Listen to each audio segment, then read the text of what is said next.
वंचित वर्ग के डॉक्टर को बाकी डॉक्टर्स के मुकाबले ज़्यादा चुनौतियां झेलनी पड़ती हैं। एक वंचित वर्ग के वकील को बाकी के वकीलों से ज़्यादा चुनौतियां झेलनी पड़ती हैं। एक वंचित वर्ग के खिलाड़ी को बाकी के खिलाड़ियों से ज़्यादा चुनौतियां झेलनी पड़ती हैं। हम वंचित वर्ग के लोगों को पढ़ने का अधिकार नहीं था, हमें अपनी योग्यता और मेरिट साबित करने का अधिकार नहीं था। हमसे कहा जाता था कि तुम्हारे अंदर योग्यता नहीं होती, तुम्हारे अंदर मेरिट नहीं होती। लेकिन शुक्र है बाबा साहेब डॉक्टर भीमराव अंबेडकर का, जिन्होंने हमें एक ऐसा संविधान दिया, जिस संविधान ने ना सिर्फ हमें पढ़ने का अधिकार दिया, बल्कि हमें ये साबित करने का मौका दिया कि हमारे अंदर भी योग्यता है, हमारे अंदर भी मेरिट है।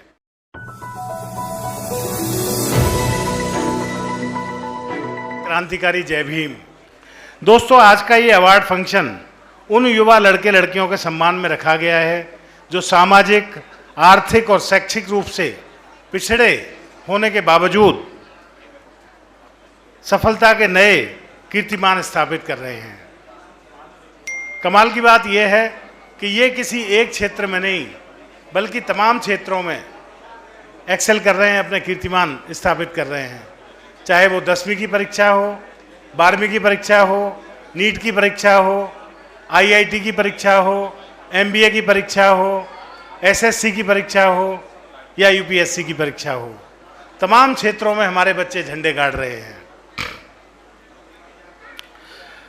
एक वक्त था जब हम वंचित वर्ग के लोगों को पढ़ने का अधिकार नहीं था, हमें अपनी योग्यता और मेरिट साबित करने का अधिकार नहीं था। हमसे कहा जाता था कि तुम्हारे अंदर योग्यता नहीं होती, तुम्हारे अंदर मेरिट नहीं होती। लेकिन शुक्र है बाबा साहेब डॉक्टर भीमराव अंबेडकर का, जिन्होंने हमें एक ऐसा संविधान दिया, जिस संविधान ने ना सिर्फ हमें पढ़ने का अधिकार दिया, बल्कि हमें ये साबित करने का मौका दिया कि हमारे अंदर भी योग्यता है, हमारे अंदर भी मेरिट है।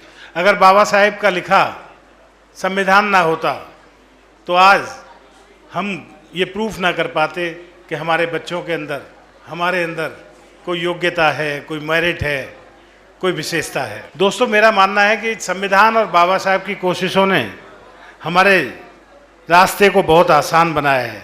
लेकिन आज भी वंचित वर्ग के लोगों को, हमारे लोगों को सफलता पाने के लिए बाकी लोगों के मुकाबले ज़्यादा मुश्किलों का सामना करना पड़ता है। एक वंचित वर्ग के डॉक्टर को बाकी डॉक्टर्स के मुकाबले ज़्यादा चुनौतियां झेलनी पड़ती हैं। एक वंचित वर्ग के वकील को बाकी के वकीलों से ज़्यादा चुनौतियां झेलनी पड़ती हैं। एक वंचित वर्ग के खिलाड़ी को बाकी के खिलाड़ियों से ज़्यादा चुनौतियां झेलनी पड़ती हैं। एक वंचित वर्ग के नेता को बाकी के नेताओं से ज़्यादा चुनौतियां झेलनी पड़ती हैं।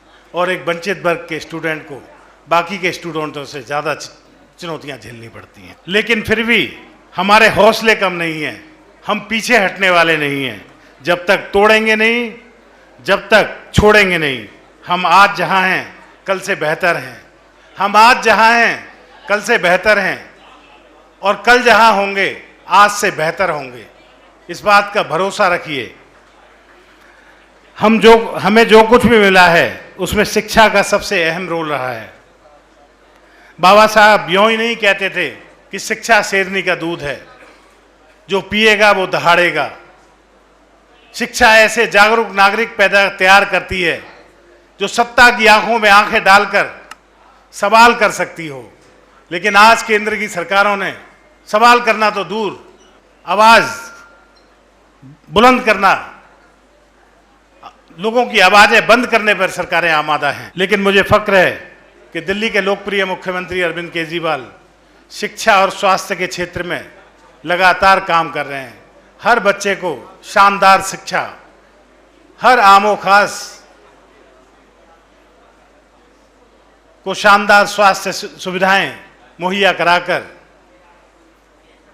जो दिल्ली का एक मॉडल, जो गवर्नेंस मॉडल अरविंद केजरीवाल जी ने दिया है, उससे आखिर फ़ायदा किसको होता है? फ़ायदा होता है तो हमारे लोगों को होता है, फ़ायदा होता है तो वंचितों के लोगों को ज़्यादा होता है, फ़ायदा होता है तो पिछड़ों को ज़्यादा होता है, फ़ायदा होता है तो गरीबों को होता है, फ़ायदा होता है तो मज़दूरों को ज़्यादा होता है। और मुझे फ़ख्र है कि मैं ऐसी सरकार का हिस्सा हूँ, ऐसे गवर्नेंस मॉडल का एक हिस्सा हूँ। मैं जो बच्चे 12वीं पास किए हैं उन सबको ये बताना चाहूँगा कि 12वीं पास करके जितने भी बच्चे, चाहे वो IIT में गए, DTU में गए,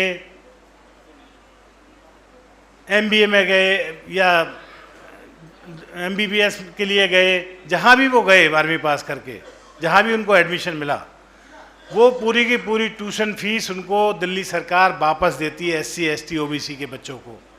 अगर उनकी 3 लाख रुपए से कम की उनकी फैमिली इनकम हो, और इस 3 लाख रुपए की फैमिली इनकम को हम बढ़वा रहे हैं और बहुत जल्द ये फैमिली इनकम बढ़ाकर हम इसको 7-8 लाख रुपए करवा देंगे।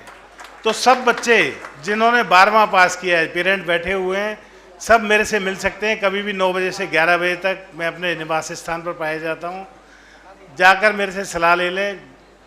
सब बच्चों को ट्यूशन फीस जितनी भी होती है, ट्यूशन फीस जितने पैसे लगते हैं साल के, मान लो 2.5 लाख रुपए लगते हैं, उसमें से 2,25,000 2,30,000 रुपये ट्यूशन फीस होती है। वो पैसे दिल्ली सरकार वापस देती है, पूरे के पूरे ट्यूशन फीस वापस देती है। तो उसका आप फ़ायदा लें।